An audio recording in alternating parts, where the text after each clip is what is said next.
when you went to the Mayor-Council Act that created the 9 districts, then I think it provided a great opportunity for those persons who had a smaller area of sphere to govern, that it really helped in our efforts. I think it's a little bit more efficient now today than it was back then. We have a responsibility, I think, not only to provide legislation as it relates to city government, but I think we have a responsibility to establish some economic parity, to create an environment that is conducive to quality of life. But the reality is, if no one speaks to it, then nothing begins to change. There are many folk who were in the movement, who died, who were hurt, and certainly got out and marched and what have you. Names will never be written in the books.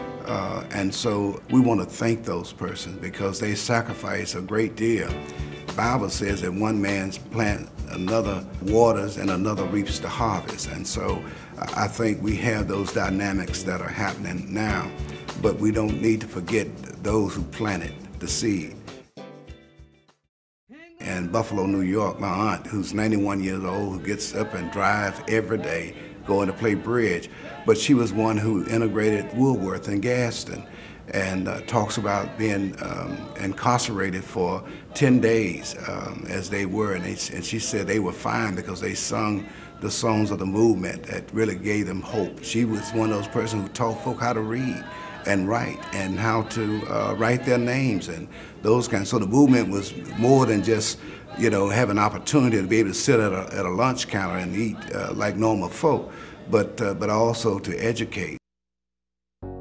I'm very happy about the education opportunities that one has here if one chooses. It's a great place to raise your children. I do know that. I think it's wonderful that today we have greater representation and it looks like the city as opposed to just being one-sided. As I was celebrating my 4th year of pastoring, and Dr. Richard Arrington was there in the audience, and I told him that he really inspired me in '79 as I was sitting there in my mother's bedroom looking at this black and white television that showed that an African American could in fact be a mayor of a city. And here I am today, a product of public housing, and yet third person in charge of this city.